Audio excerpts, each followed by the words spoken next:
Spotify goes big with Obama and Springsteen, and Apple Watch gets a little too creepy. I'm Jeff Beer, and this is Fast Company's brand hit and miss of the week. This week's miss goes to Apple. The brand launched a set of new ads for the Series 6 Apple Watch, and they just feel a little off. In one, a young woman lies in bed, staring into the camera. The phone sinks into the duvet as if it were an ocean swell. The room's light melts into dust. Then, the entire room folds inside out to become a dreamy celestial void. But, with more pillows. So I can track how I've been sleeping.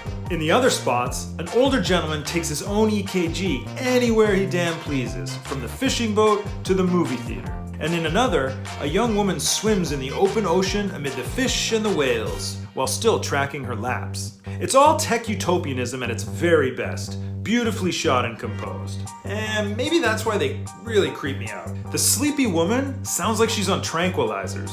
The dreamscapes, a bit too perfect. Obviously, these aren't the worst ads ever made, but what makes this a miss for me is how they lack the hint of fun and humor that so often thread through Apple's advertising.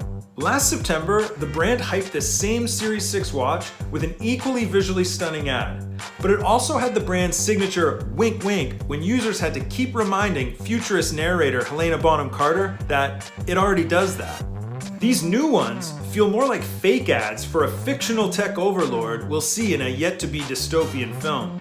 Look, I know that overall, this kind of health service is amazing. The level of monitoring and control is absolutely stunning.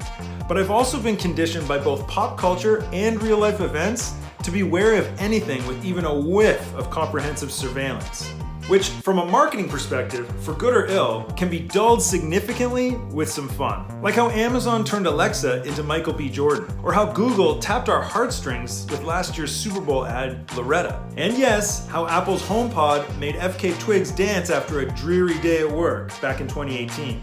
Point is, we are all living precariously dependent on our benevolent tech overlords. But maybe the ads don't have to remind me of it. This week's hit goes to Spotify.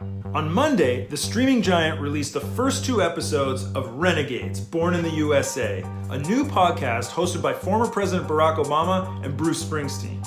The 8-episode pod will have the 2 men discuss topics like race, fatherhood, and America. So far, most of it's a pretty safe, comfort food conversation between 2 icons. But there are certainly a solid share of real moments here. Spotify's made some major moves in podcasts over the last couple years. From buying Gimlet Media to acquiring both the Joe Rogan Experience and Bill Simmons' Ringer Podcast Network. It also launched the Michelle Obama podcast last summer. A study by Edison Research and Triton Digital last year reported that nearly half of American podcast listeners are under 35. And this show appears to be a major swing at bumping that age range up. Honestly, could there be a more dad-centric show? This new show serves more than a few purposes for the company. But from a brand perspective, this is Spotify grabbing the mic and saying that when it comes to getting some of the biggest names in culture for a podcast, yes we can. That's it for now. Thanks for watching.